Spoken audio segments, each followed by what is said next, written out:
지금 자산이 어디에 가장 많이 돌고 있는 줄 아십니까? 당부를 드리고 싶은 말씀이 있습니다. 금리가 내리자 바로 집값을 올렸다. 우리 집은 하나도 안 올랐는데 맞습니다.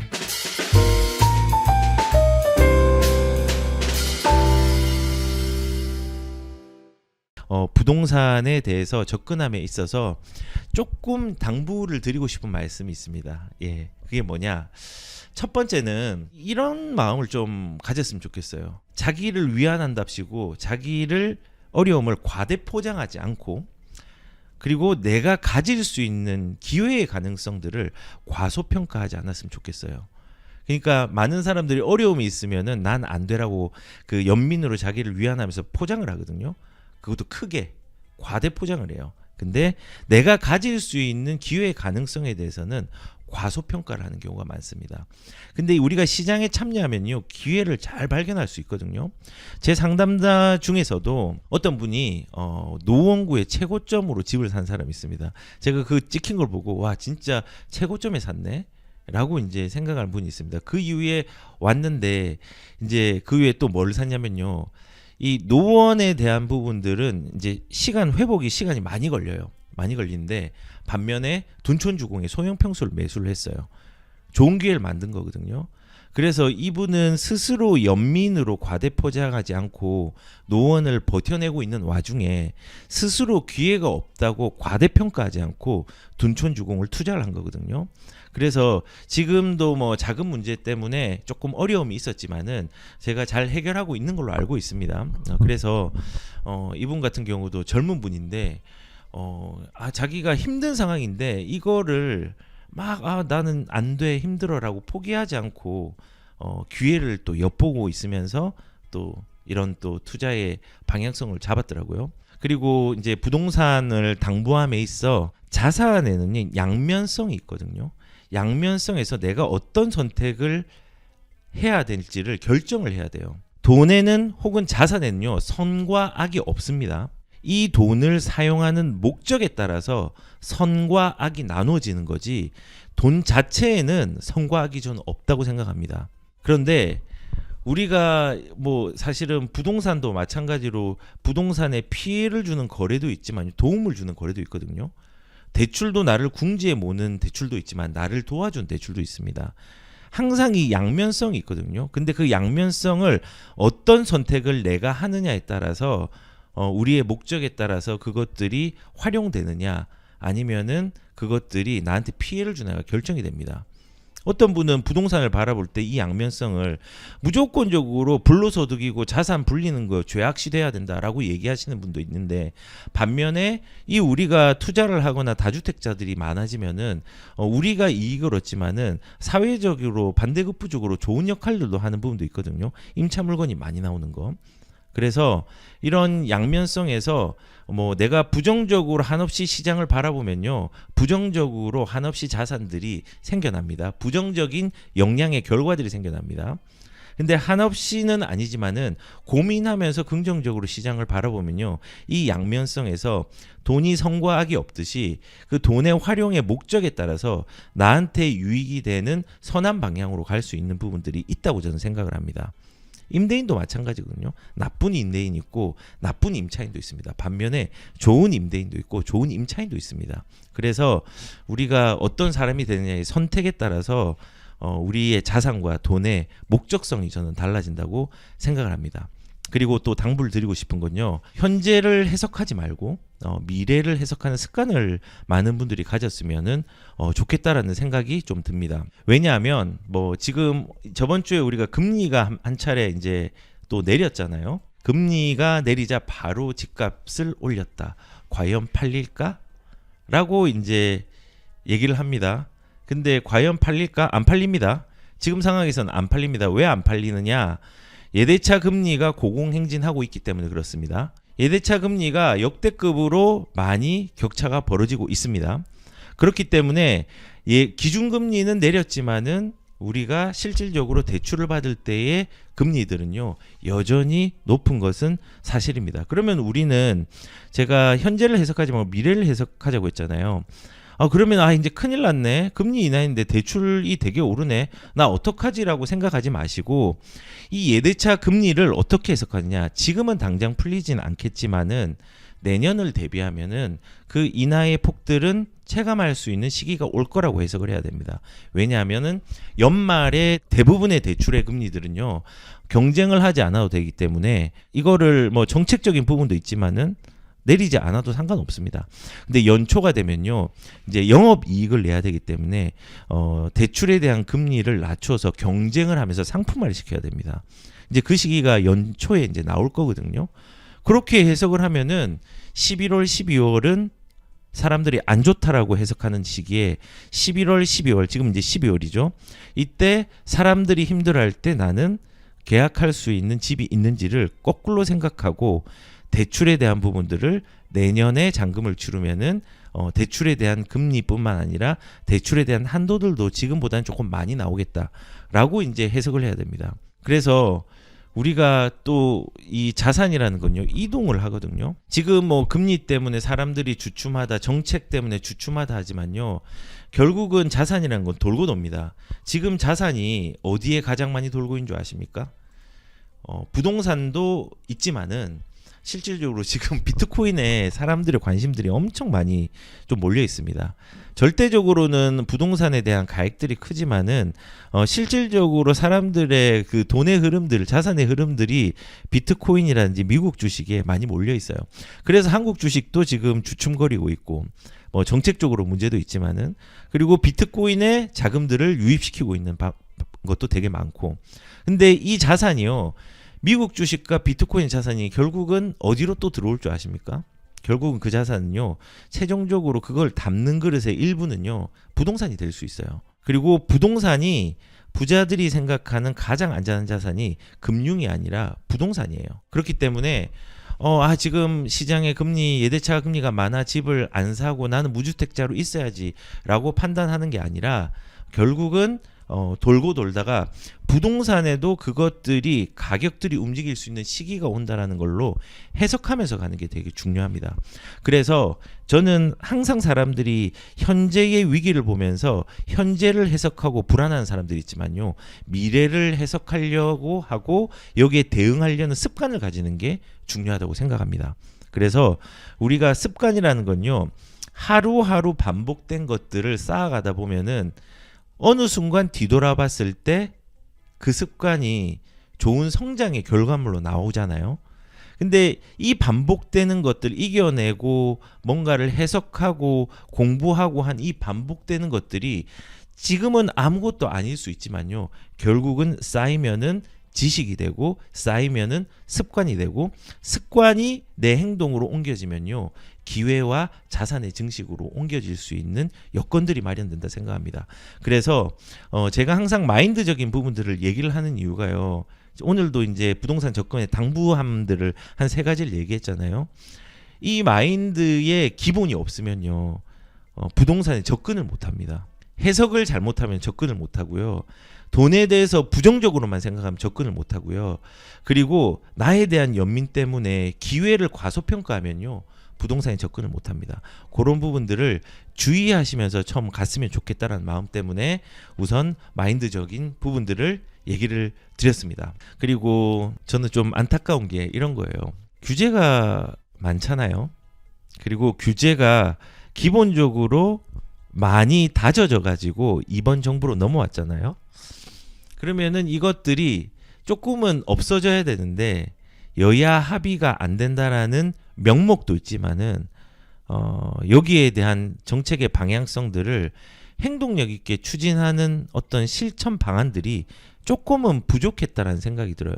이게 규제라는 게 자체가 시장에 좋은 영향을 안 미치거든요. 규제가 필요할 때는 해야 되죠. 근데 이 규제가 효과가 없으면은 야당을 설득할 수 있는 어떤 추진력이 저는 있어야 된다 생각합니다. 근데 야당에서 과거에 조금 아쉬운 정책으로 규제를 해놨던 것들을 그거를 유지하는 것도 사실은 지금 문제고 그리고 거기에 추가적으로 대출로 뭔가를 한다는 것도 지금 문제가 되고 있다고 저는 생각을 합니다. 시장이 거래가 잘 안 되잖아요.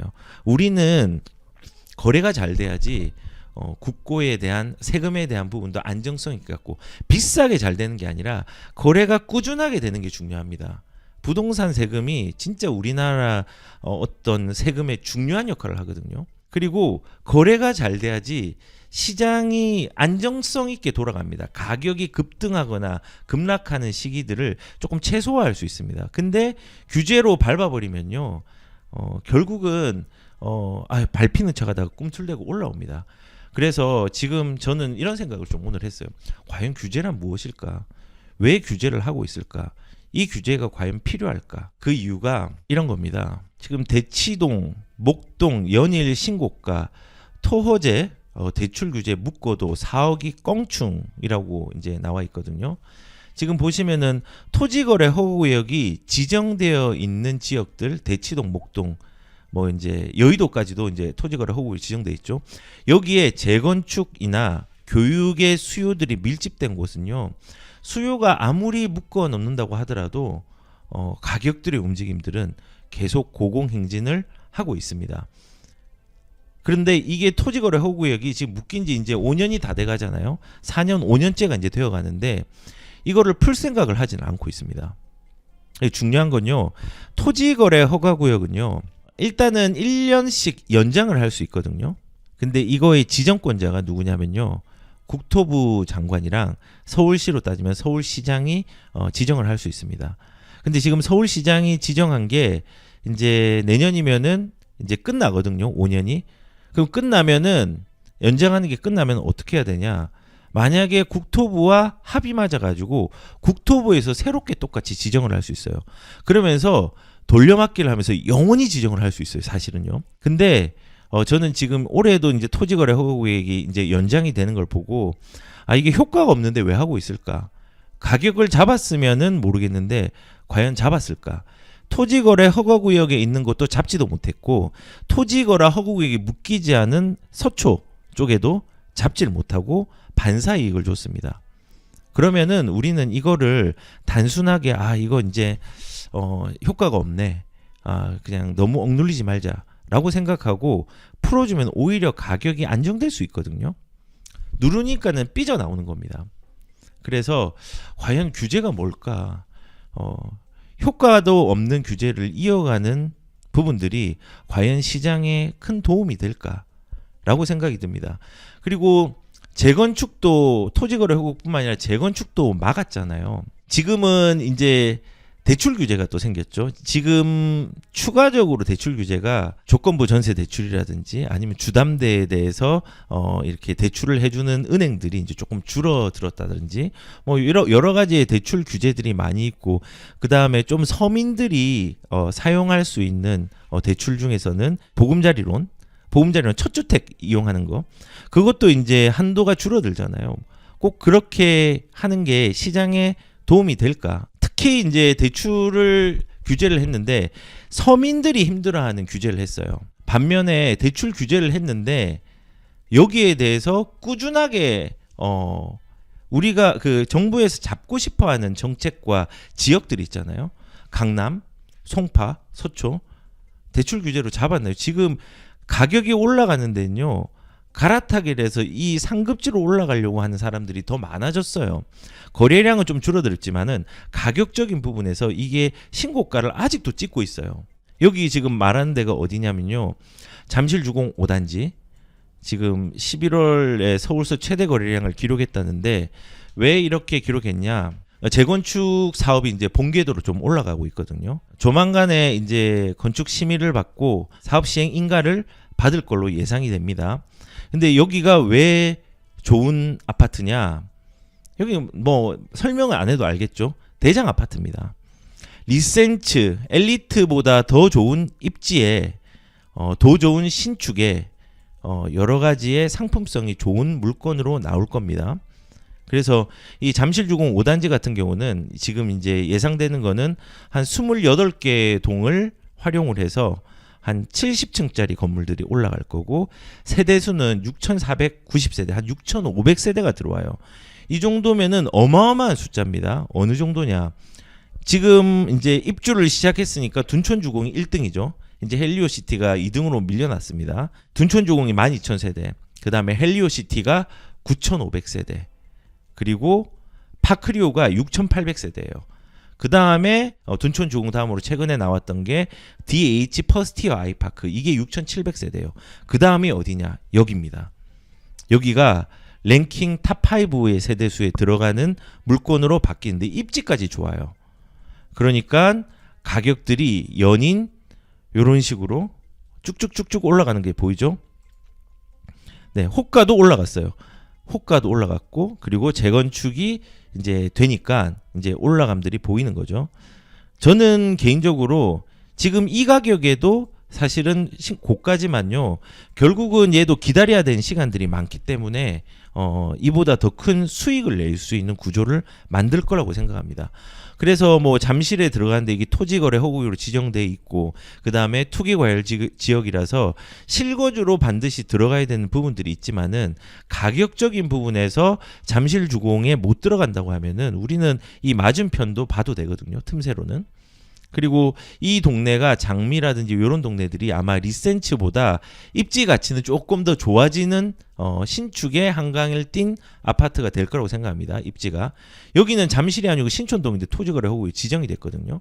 그래서 요 윗단들이 전체적으로 좋아질 거예요. 요렇게 윗단들이 요런 식으로 요렇게 보시면 되겠죠. 다 좋아집니다. 다 새 아파트가 되고.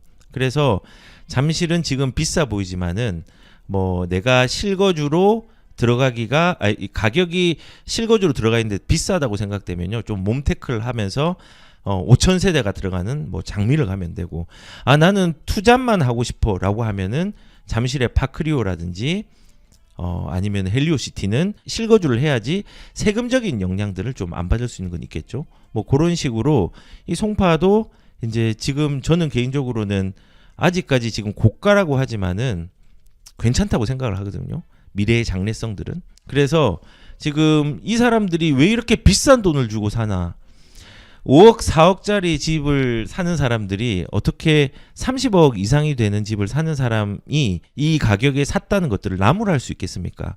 분명히 가치가 있다고 생각하니까 사는 거잖아요.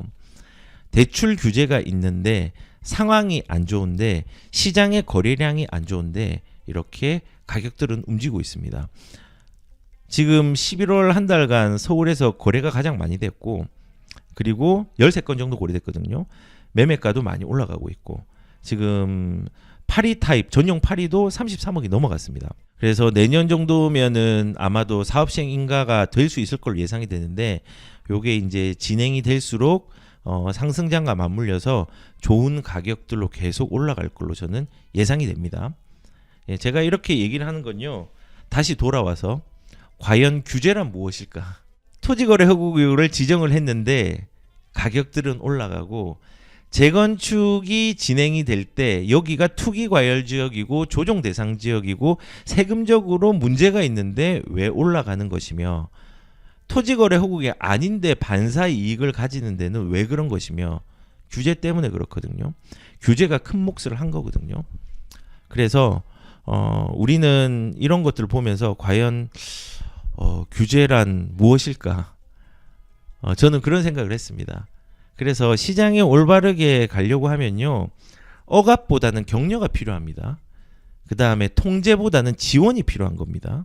근데 지금은 지원보다는 기존에 있는 억압에다가 새로운 규제를 조금 덮어버리니까 시장도 조금 안달이 난 거죠. 삐집고 나오는 거죠, 가격으로. 특히 이제 상급지가. 그러면 우리 집은 하나도 안 올랐는데. 맞습니다. 지금 오를 타이밍이었는데 가격들이 움직일 타이밍에 오히려 중저가의 아파트들의 규제를 해버리니까 가격들이 좀 안타까운 방향으로 또 흘러가고 있는 부분들이 있는 거죠. 그래서 그냥 이제 시작하기 전에 과연 규제란 무엇일까, 그런 것들이 한번 좀 생각이 좀 났습니다.